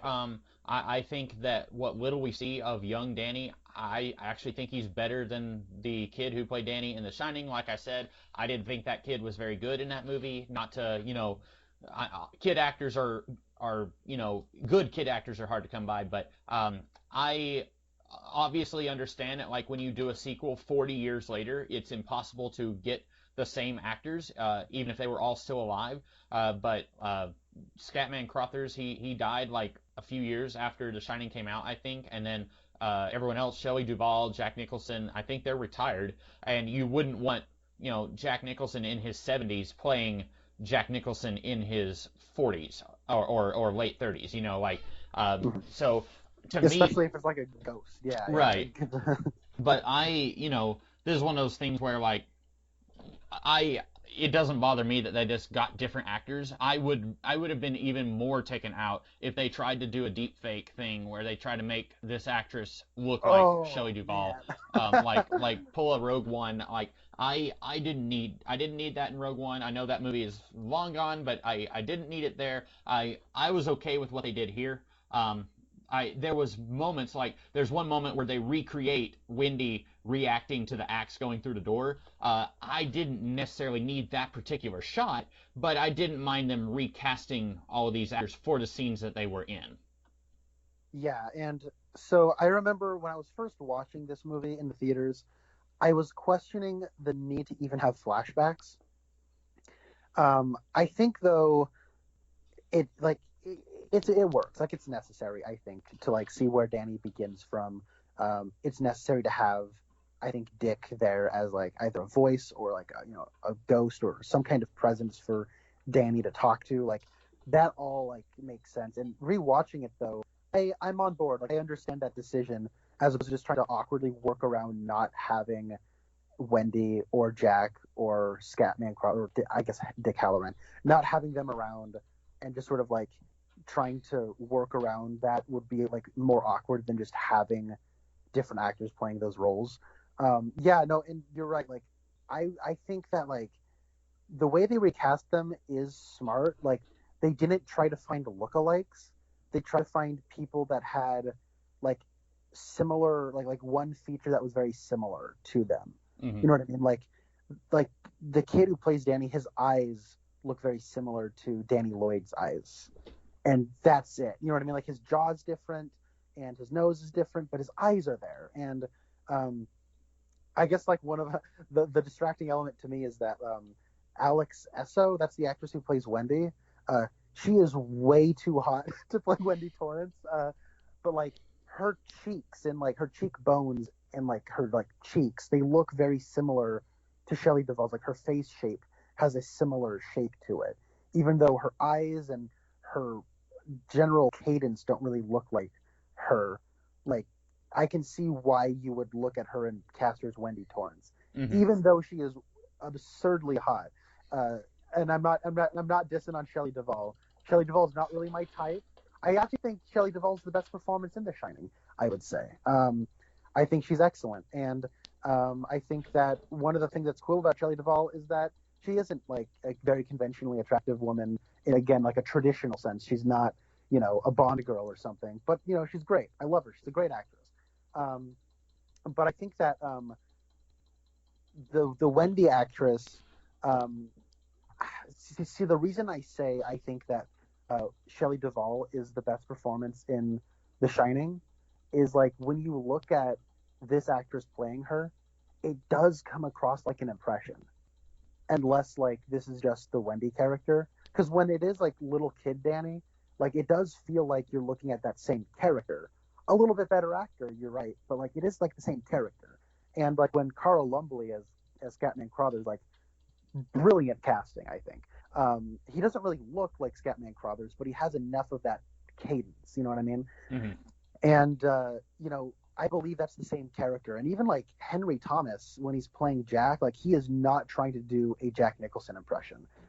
Jack Nicholson is maybe one of the most impersonated actors in the history of cinema. And what Henry Thomas is doing is he is trying to play the character from The Shining, who is played by Jack Nicholson. He's not trying to play Jack Nicholson.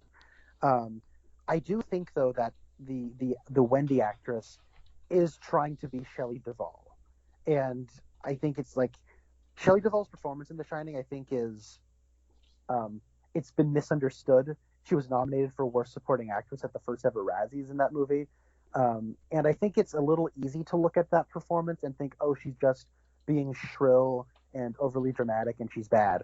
But like if you actually look at it, she's doing a really impressive job with that performance. And I think how impressive it is demonstrated by how the actress who is playing her, like I think she struggles the most out of all of the recasted actors. So and I don't think it's her fault is what I'm saying. So it probably would have been more noticeable to me if she was in it more. But since she's only in it less than 5 minutes, it didn't really bother me. I didn't really pick up on her doing an impersonation versus all the others, but I could see how that would be an issue, especially if you're a bigger fan of The Shining than I am. For me, it was like when like early on, she's like, Danny, where'd you go?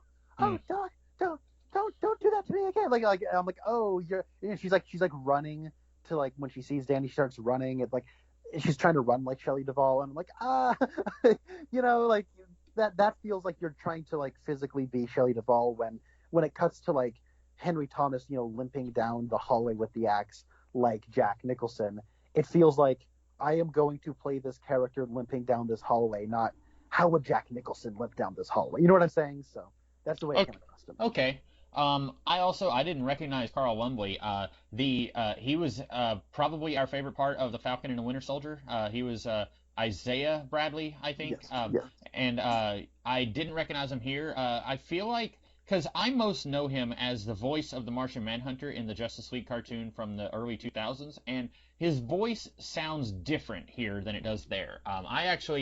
I think they did a pretty good job getting someone who can sort of do a good job doing the voice that Dick Hallorann had in the previous movie. I think both The Shining and Doctor Sleep. My favorite line is from Dick Hallorann in both of them. In The Shining, when he's trying to get to the Overlook, and some guy on the phone says, "Why are you trying to get up there?" And he says, "Just between you and me, the family they've got turned out to be a bunch of unreliable a-holes, so I can see if we can get a replacement." I don't know why that made me laugh so much. And then in this one, his ghost is talking to adult Danny, and Danny says, "Why me?" And then Dick says, "Why me? Some kid just walked into my kitchen, and I'm still on the hook for that." I was like, "This is great." I was reading up on this, and apparently before the movie bombed, there were talks of doing a Dick Hallorann prequel. I don't know if anyone would have been interested in that. I don't really know what story you would do with that, unless you're just gonna redo the story of some innocent person gets hooked into The Shining and then their life is ruined. I really don't know what you would do with that, but I like the character. I'm okay with him being as limited as he is in these movies. I don't think I would need a young Dick Hallorann movie, though. Yeah, maybe it would be about like what he alludes to with his father coming back. Mm. By the way, like I think Stephen King has the reputation of being a horror writer, and when they make film adaptations of his books, people go, "Why isn't this more of a horror movie?" It's like, well, a lot of that comes down to the writing part of writing. You know what I mean? Like where usually it's like the concept has like vampires or psychics or death or whatever, but like the scary part of reading a Stephen King book is reading it and the Hmm. description and getting into the minds of the characters. The actual plots are actually not traditional horror structure. Um, but I will say, I think the creepiest part of this movie is early on when Dick is telling Danny about his dad coming back and like how his like fingernails were kept growing under like the dirt and whatnot, and like he like would grab him and it would cut him, and like that was like legitimately creepy and like gave me goosebumps. So yeah, I like that part. I also I forgot to mention this in the Stephen King connections earlier, but Dick Hallorann actually shows up in a cameo in the book It. I Oh, don't know. In Mike Hanlon, he eventually grows up to become the librarian in the town of Derry, and he's the only one who stayed in Derry. Everyone else they moved, and he at one point we're getting some flashbacks of Mike talking to his dad about the history of the town, and I believe Mike's dad, it was either his dad or his grandpa, had met Dick Hallorann in a nightclub maybe in the 20s. That it's been over 10 years since I've read it, but I remember Dick Hallorann met somebody who was related to one of Mike Hanlon's relatives in a nightclub at some point. And Dick Hallorann like warned the Hanlon relative like, don't go that way, you need to go this way to get out, because the nightclub was being attacked. And so that's a fun little connection there. And what I really like about what Stephen King would do with these connections is most of the time I didn't feel like they were too on the nose. Like if you showed Doctor Sleep to somebody who has never read or seen another Stephen King thing, they would probably understand like, okay, this is a sequel to something, especially when you get with all the Overlook references at the end. But they're not going to be like 19. What's that referencing to? Or mm-hmm. Yeah. Rose. What's the significance of that? But those references are good references for somebody who knows what's about other Stephen King stuff, but they don't get in the way, I don't think. And even like watching or reading the book It, I had never read The Shining. I had never seen the movie at the time. I didn't know who Hallorann was. I had to later I found out, oh, that's a character from another thing. That's kind of cool. And also Rose the Hat talks about you have a cow and you can either kill the cow and you have meat for a few months, or you can keep the cow alive and drink milk from it for years. That same metaphor is brought up in one of the Dark Tower books. Roland's quartet finds a kid who's been fed on by this psychic vampire, actually, although this particular psychic vampire actually feeds on laughter instead of fear. But the same metaphor is used of having a milk cow versus a meat cow. And so, Interesting. yeah, and I don't know how much of that is Stephen King like saying subtly these are the same type of creatures that Roland's group faced in maybe the final book, I don't remember, or if this is just Stephen King has an idea that he really likes, he uses it once, and then he can't let go of that idea, so he uses it again. Yeah, no, I think that especially with yeah, I don't know if it's in the book, but I do think that a lot of Stephen King fans, are now they get to make movies, and with this, franchise cinematic universe obsessed era of movie making, like you can reference or maybe encouraged to reference like stuff because in Stephen King's body of work, everything is connected to the Dark Tower, so you can kind of like get away with those references, right? So I really love the first two-thirds of the movie. I love the idea of Danny trying to get away from the trauma of everything that happened in The Shining, and Stephen King using addiction again, but not just doing the same story. I think that's great. But the movie kind of loses me at the end. yeah, and I think that's the I would agree. And that seems to be the case with most people who watch this movie. I've found. So I guess, hey, look at us. We're on consensus for once.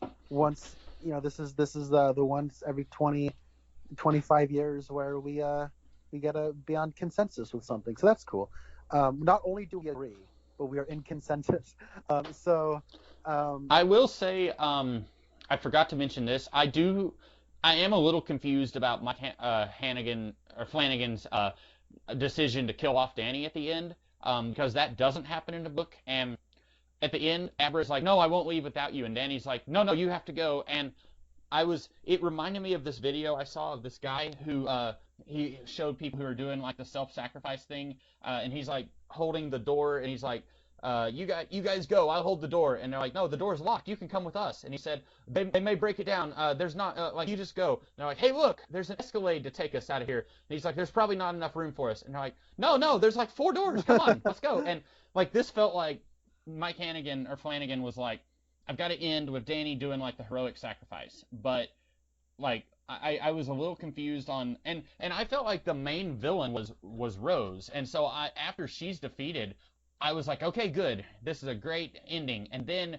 suddenly Danny becomes Jack Torrance and is trying to kill Abra, and I was like, why, what? And like I was a little confused why Danny wouldn't be able to just lock these ghosts back up in the boxes, and why he needed to stay in the building while it blew up, and why he couldn't just go with Abra. yeah, okay. So I only have like a couple of very small notes.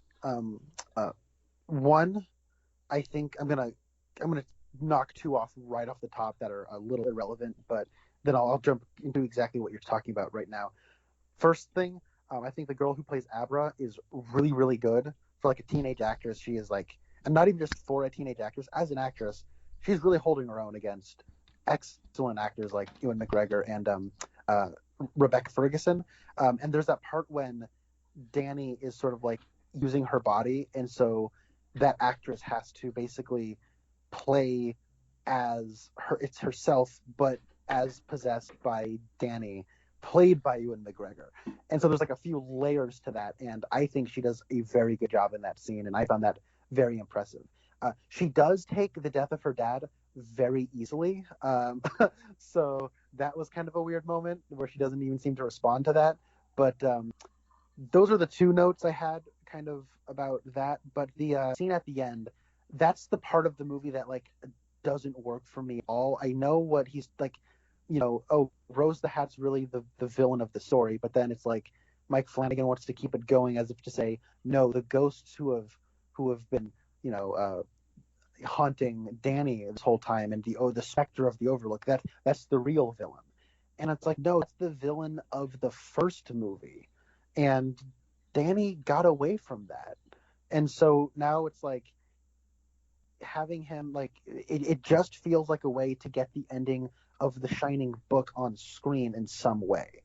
And so you have, you know, so in the book, the way it's sort of described is, um, Jack like starts having the face of all of the ghosts who inhabit the Overlook, and I'm so glad they didn't do that here, where it's like his face is literally transforming into a monster face, but it is he's possessed by all of those in the Overlook, and then you have like a girl who, you know, should be terrified and like crying that her friend, her Uncle Dan, is like maybe gone and not even in control of his body anymore. The way little baby Danny in The Shining should have been terrified and crying that his dad wants to kill him. You have both of them go, "Ha! You forgot to dump the boiler!" And instead of both of them just like murdering the child and then taking care of the boiler, they go, "What?" And then they turn around and like go and dump the boiler. I think in this movie, possessed Danny does try to swing an axe at her and she stops it. I think so. So at least good on them for doing that. But it does feel like the idea of trying to bring the ending of the Shining book into like the movie, like I don't really think it connects, and I'm a little confused at why they felt the need to not just end with Rose the Hat getting hers, getting her comeuppance, but we also needed to do that, because we've already had Danny twice now throw away the bottle, so it's unnecessary. And him just kind of sitting there while it's burning down. Yeah, I think you're right. We get that nice little moment where uh, he gets to look into his mother's eyes, and his mom gets to look into her eyes, and it's sweet and it's heartfelt. And the thing that's a little confusing about the ending to me is you have Abra's voiceover say, "The flames engulfed the hotel, purifying it." She says that. She says it was purified through flame. And then at the very end, the old lady in the bathtub is waiting for her. And it's like, but that's not even her ghost. That's Danny's Yeah. ghost. Why is it there for her? I'm a little confused. Like I understand the meaning of the ending where now Abra is able to put them away. You know, she now has that power too. But give her a different ghost. You know what I mean? Like I don't know. Like maybe the ghost of Rose the Hat is there or something. I don't know. Maybe that wouldn't have been a good idea. I'm just throwing something out of my butt. But so it's just weird that you would verbalize it like, you know, the Overlook was purified, yet the ghost of the Overlook still put like haunt the people who have been there. I don't know. So that was weird to me. Uh, Yeah, very good points. I didn't really think about that, but you're right on all of that. In terms of her being like really okay with her dad dying, you're right. Also, because when the mom calls Abra and Abra's just like, okay, bye, mom, and like hangs up the phone and throws it away. And I was thinking, how are they going to like what is Abra's explanation for like what happened to her dad and where she was? Like, what is she going to tell her mom and the police? And then we just skip right over that because at the end she tells her mom, I was talking to Danny and I was talking to dad. They're okay.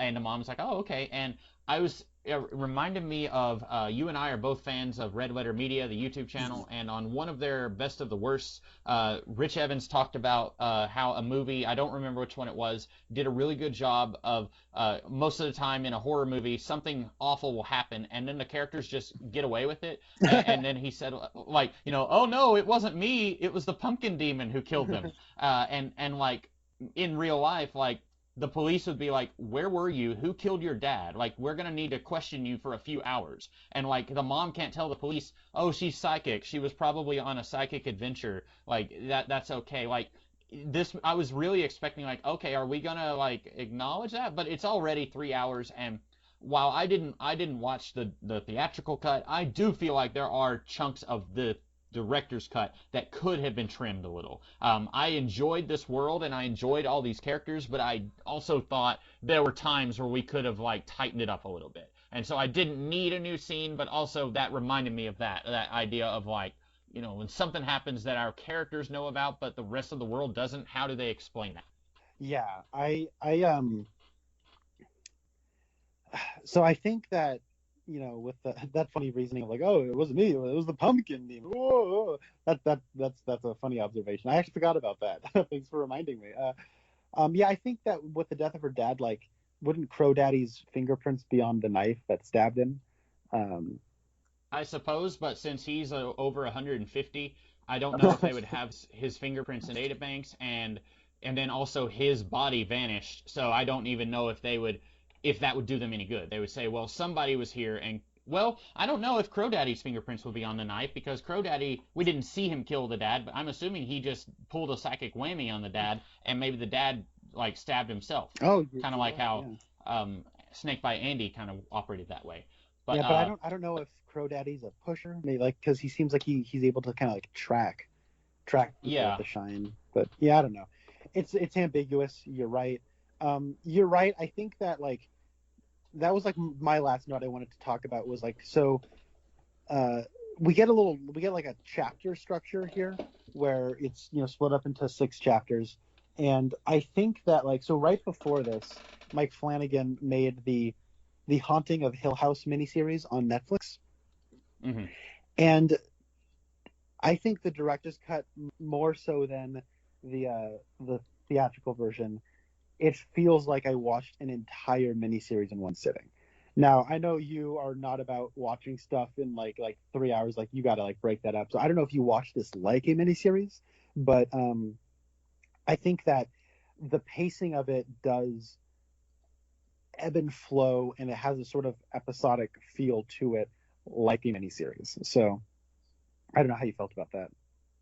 I probably should have watched like when if I had known it was like part one, Empty Devils or whatever. That was one of the parts. I don't remember which one. If I had known it was going to be divided up like that, I probably would have like watched a couple of the parts like the day before and then watched because I took most of the day yesterday to kind of spread this out, and I ended up I got called in to fill in for somebody at work, so I watched the last like half hour like 5 hours after I watched a little bit of it Mhm. earlier. But so I spread it out throughout the day. But I even like just looking at it, like for example, how long it takes Ewan McGregor to walk through the Overlook. I think that could have been trimmed. I mean, I was even going so far as to say you could just get rid of the Overlook. But just looking at like different parts in the movie, like there's times where I'm like, this is just repeating something you've done earlier. And I say that as someone who really liked what the movie did, but also I was thinking it didn't need to be 3 hours long. I would agree with that. I think that there are some stuff that can be trimmed out. I think while I do prefer the director's cut, I think that there are just stuff that are in both versions that can be trimmed out personally. Um, Okay. like there's a neat thing that's reinserted of like it we I think it's the beginning of chapter 3 where you have the sort of like panning shot through the gold party room, and then Hmm. you see like a glass on the bar, and then that fades to um, his 8-year token being given to him, and that that's not in the original version. Like it just cuts from one shot to him having his thing, and I feel like that shot, while not like necessary to the plot, like it does sort of have an implication about it that in like so if the Overlook is Danny's ghost, then the drink is now a part of his past that will haunt him. You know what I'm saying? Like it does sort of feel like it's this artistic flair that's kind of cool that they put in there. And that's sort of like one of those like remember the Shining references that feels like it's more character motivated than like nostalgia motivated. Hmm. It doesn't feel like it's there for the audience. It feels like it's there for the character. And the introduction of Abra is completely different too. Um, it opens up with like her introduction like is a deleted scene that's now been reinserted where it's really cool where she is playing the piano, and then she goes to bed, and then her parents are woken up in the middle of the night, and she's like playing the piano from her bed with her mind, and they don't really know what to make of it, and then you have this really cool fade transition to the movie theater where they're watching Casablanca, and the character of Sam is playing as time goes by on the piano. It's like this really kind of cool, elegant transition that makes it all feel so naturally flowing from one scene to the next. And I remember watching the theatrical version and finding a lot of the setup to be really choppy and just kind of awkward. So and Okay. I think in like the theatrical version, like it's just Danny leaves the apartment with the kid and the mom. I don't know if they're dead yet, but he leaves and then it just cuts to a movie theater. I was like, oh, I guess we're in a movie theater now. So stuff like that. Okay. Yeah, I was curious how the theatrical cut was different, but after watching almost 6 hours of movie for this podcast, I didn't want to then watch the director's cut as well. But Can't blame you. Can't blame you. yeah, I'm because my understanding is the director's cut is only available on Blu-ray and is not available on DVD. And famously, I am an old man who only has a DVD player. I do not have a Blu-ray player, so if I ever decided to add this to my collection or say buy it for my mom, she's a pretty big Stephen King fan, I would probably just be getting her the director's cut, and then I would find out how it's different. But by then, I might forget everything from the I would buy her the theatrical cut, sorry, and then I would forget everything from the director's cut. It does, but yeah, by and large, tell the exact same story, though. It's not like a night and day difference, but it's Right. also, I don't think it's like one of those pointless director's cuts where they've just put deleted scenes in and that's it. Like, the scenes are longer. Like, the conversations between Dick and Danny are longer, and I think are a lot more substantive and, like, well-paced and stuff, so. Okay. Did you have any other points you wanted to hit on? I did not. I guess we didn't really talk about our Twin Peaks connection. I like him. He's cool. I like that he shows up in a lot of Mike Flanagan movies. It's kind of neat that like the True Knot, a lot of the characters are not really big players, but Grandpa Flick is sort of like we have him around for a story reason. It is to show that they can die, and it's like, okay, if we don't get more shine, then we're all gonna start dying off a lot sooner. So. Mm-hmm. Yeah, and he's an actor who usually doesn't have a lot to do in what I have seen. Most of the time, he's just there to kind of be creepy and tall, like in Twin Peaks and Addams Family, and like that's nothing against him, but most of the time, when you told me he was going to be in this, I was kind of thinking that's weird. Usually he doesn't even speak in his roles, so like I was surprised that he does have a few lines, and I liked him too. Yeah, that. Yeah. So yeah, thank you so much for I guess watching two long movies that are based on books by an author that you are a lapsed fan of. I really appreciate the effort. Yeah, I feel like I owe you one. So. Yeah. Well, next week, I guess now is the time for me to choose what we will be talking about, not next week, but next time.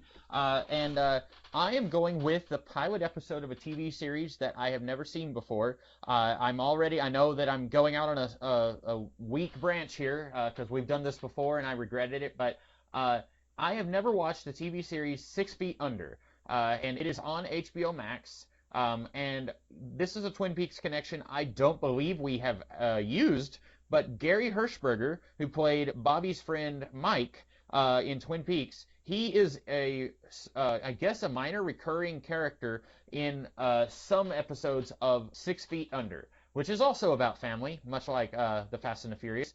But I know very little about this show. I know there's a family that runs like a morgue or a cemetery or something like that. It's an HBO series from, I don't know, this is early in, what's his name? The guy who played Dexter. This is early-ish in his career, so this is probably early 2000s, but I know Gary Hirschberger is in it. I don't know how big of a role he plays in the pilot episode, but like I said, it is on HBO Max, and so I blindly bought the first couple of seasons on DVD used years ago, and I just haven't watched them. So I guess this is going to be my moment where I decide, what did I make a mistake buying those DVDs, or is this going to be a series I will actually want to watch? Because I've heard people say it's really good. I just don't know what it's about. But that who's the show creator? I feel like this is this guy who made like Pushing Daisies and stuff. I don't know. If it is, then I think we'll be in for a treat, because I like Brian Fuller's work quite a bit. But Pushing Daisies is probably my favorite show. But let me look up 6 Feet Under, because it does kind of seem like it had that same vibe, like that the title just kind of makes me think. Oh, it's Alan Ball. My bad. Oh, okay. Well, we will. that's what and who knows what we'll think of it. I'm assuming, Connor, you've never seen the show. I have not. This is one of those shows I've heard good things about for a very long time, and I've always kind of meant to get around to it. So I appreciate you picking this. Yeah, hopefully we will enjoy it, and then this will, I think, be kind of a shorter pilot. I know sometimes a pilot episode will be longer than a normal episode, but this will be shorter than a movie, so who knows what we'll have to say about it, but that's what we will talk about next time. Well, right on. Sounds great. And if you don't have anything else to say, I guess we will log off then. I am the Comics Kid 2099. Salute mi familia. I'm Connor Nielsen. And we'll see you guys in the future. Bye.